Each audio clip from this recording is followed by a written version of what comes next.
Hello dear students, welcome in ASC starter. Dear students, इस video में मैं आपसे सोशल साइंस का जो है सिलेबस डिस्कस कर रहा हूँ। बाकी ऑलमोस्ट मैंने सारे सिलेबस बना दिए हैं सेकंड टर्म के। डिस्क्रिप्शन में आपको प्लेलिस्ट मिलेगी, आप वो ज़रूर देख लेना, ठीक है। देखिए, टर्म सेकंड में आपकी जो हिस्ट्री की बुक है ना, इंडिया एंड कंटेम्प्रेरी वर्ल्ड 1, वो 10 मार्क्स की आ रही है। कंटेम्प्रेरी इंडिया यानी कि आपकी जो ज्योग्राफी की बुक है वो 10 मार्क्स की है। डेमोक्रेटिक पॉलिटिक्स की आपकी 10 मार्क्स की है, यानी कि जो आपकी सिविक्स की बुक है। इकोनॉमिक्स तो अर्थशास्त्र है, वो 10 मार्क्स की है। अब इसमें से कौन कौन से चैप्टर आ रहे हैं वो अब मैं आपको फटाफट दिखा देता हूँ और अच्छे से बताता हूँ कि आपको इसमें कौन कौन से मेन टॉपिक करने हैं। देखिए, हिस्ट्री में ना आपका चैप्टर नंबर 2 आ रहा है, ठीक है। चैप्टर नंबर 2 में आपको ये टॉपिक देख लेना। खाली चैप्टर 2 नहीं आ रहा, और भी आ रहे हैं, ये टॉपिक अच्छे से कर लेना, ठीक है। बाकी और भी अब अच्छे से करेंगे। ये जो टॉपिक दिए थे ना बच्चों, इसको ज़्यादा ध्यान देना, क्योंकि जो टर्म फर्स्ट हुआ था उसमें भी जो टॉपिक दिए थे उस पर ज़्यादा क्वेश्चन थे, ठीक है। तो चैप्टर 2 में आपको पूरा चैप्टर 2 करना है, ये हिस्ट्री की बात कर रहा हूँ मैं। और चैप्टर 3 आपको पूरा करना है, हिस्ट्री की बात कर रहा हूँ मैं, ठीक है। जो आपका नाज़िम पर है, ठीक है, जो हिटलर पर है, ठीक है। तो नाज़ी जो उसकी पार्टी थी उससे रिलेटेड, तो ये मेन टॉपिक आप अच्छे से करेंगे, ओके। अब आ जाओ ज्योग्राफी में। ज्योग्राफी में जो ड्रेनेज है ना, ये चैप्टर में से कोई भी क्वेश्चन आंसर नहीं आएंगे। मेरी बात दोबारा सुन लो, ये जो ड्रेनेज है चैप्टर 3, इसमें से कोई भी क्वेश्चन आंसर नहीं आएंगे। इसमें से केवल मैप वर्क आएगा। अभी नीचे हम मैप वर्क को पूरा अच्छे से डिस्कस करेंगे कि मैप कहाँ कहाँ से और आ रहा है। तो इस चैप्टर को जब आप करेंगे तो केवल मैप वर्क को अच्छे से कर लेना। हाँ, चैप्टर पढ़ना चाहे तो आप अपनी नॉलेज के लिए पढ़ सकते हैं। और ज्योग्राफी में 4 चैप्टर आ रहा है, पूरा कंप्लीट करना है आपको। ये मेन टॉपिक आप आराम से कर लेना, ठीक है। उसके बाद चैप्टर नंबर 5 आपका आ रहा है।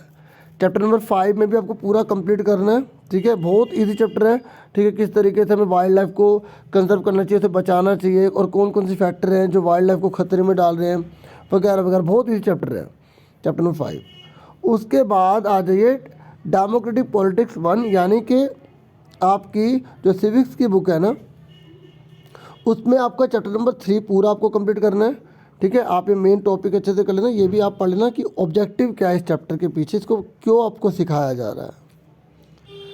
उसके बाद डेमोक्रेटिक पॉलिटिक्स 1, मतलब वही जो आपकी बुक है सिविक्स की, उसमें से आपका चैप्टर नंबर 4 आ रहा है, ठीक है।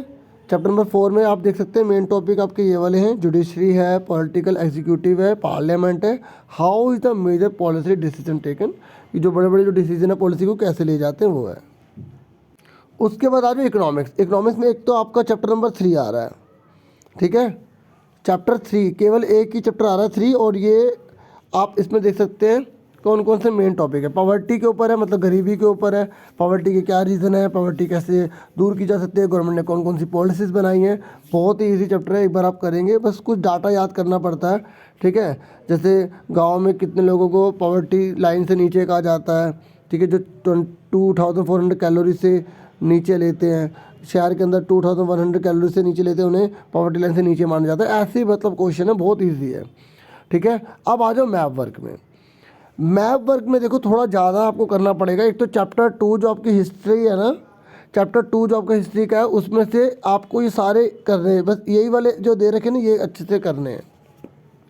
2 प्रकार के होते हैं, सेंट्रल पावर और एलिट पावर। जब फर्स्ट वर्ल्ड वॉर हुआ था ना, तो पूरा विश्व 2 गुट में बढ़ गया था, एक सेंट्रल पावर, एक एलिट पावर। तो सेंट्रल पावर में कौन कौन सी कंट्री थी फर्स्ट वर्ल्ड वॉर में, और सेकंड वर्ल्ड वॉर में कौन कौन सी थी जिनके बीच में लड़ाइयाँ हुई। इन दोनों ने आपस में लड़ाई करी, पूरे विश्व युद्ध कहलाया, क्योंकि कुछ कंट्री इसकी साइड हो गई, कुछ कंट्री इसकी साइड हो गई। तो आपको ये सारा मैप में भरने को आएगा। फिर चैप्टर 3 के अंदर आ जाइए। चैप्टर 3 के अंदर जो है वो जब वही वॉर से रिलेटेड, जब सेकेंड वर्ल्ड वॉर हुआ तो भी पूरा विश्व 2 गुट में बढ़ गया। एक एक्सिस पावर कहलाया, दूसरा एलिट पावर एलिट पावर कहलाया। देखो यहाँ पर भी विश्व 2 गुटों में बैठा था ना, विश्व में लड़ाई हो गई, फर्स्ट वर्ल्ड वॉर हो गया। फिर यहाँ पर भी पूरा वर्ल्ड 2 पार्ट में डिवाइड हो गया था, तो सेकेंड वर्ल्ड वॉर हो गई, ठीक है। तो इन सब को आपको याद करना है वर्ल्ड के मैप में कि कौन कहाँ पर है, अच्छे से कर लेना।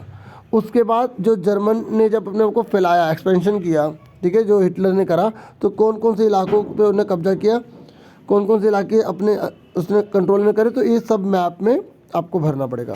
ज्योग्राफी में आपको चैप्टर 3 मैंने बता दिया कि चैप्टर 3 आपका पूरा का पूरा मैप के ऊपर बेस्ड है।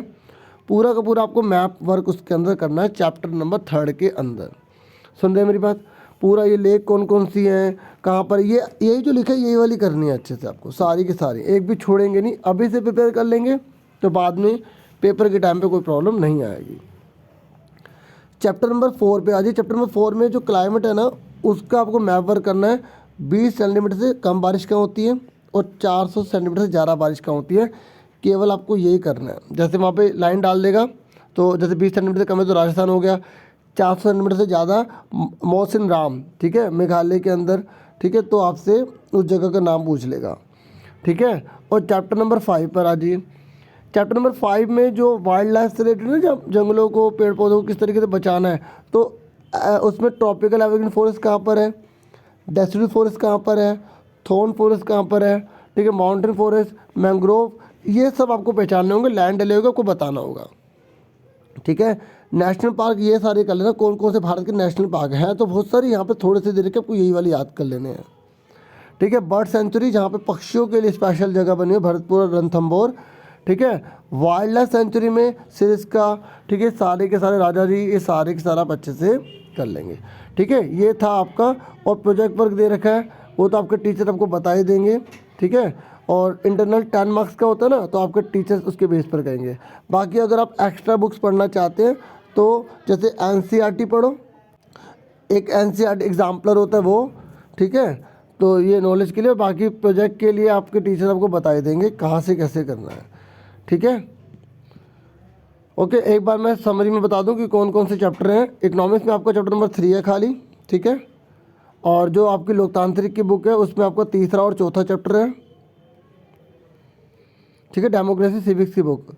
और जो आपकी ज्योग्राफी है, ज्योग्राफी में आपका तीसरा, चौथा, पाँचवा, लेकिन तीसरा आपको केवल मैप वर्क करना है, चौथा पाँचवा पूरा कंप्लीट करना है। और हिस्ट्री का आपका चैप्टर 2 और 3 आ रहा है, जो आपको पूरा करना है। इस तरीके से मैंने आपको पूरा सिलेबस बता दिया, ठीक है। और मुझे पूरी उम्मीद है आपको एक एक चीज़ समझ में आ गई होगी। फिर भी अगर कोई डाउट रह जाता है, ठीक है, तो आप कमेंट बॉक्स में मुझसे पूछ सकते हैं, या और बच्चे जब मैसेज को पढ़ेंगे तो वो आपको रिस्पॉन्स दे देंगे, ठीक है।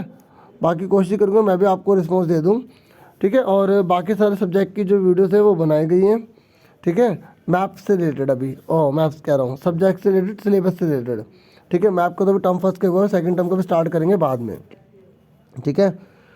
तो इतना ही कहना था, और आज के लिए इतना बहुत है। Thank you for watching and listening carefully. Take care yourself dear students.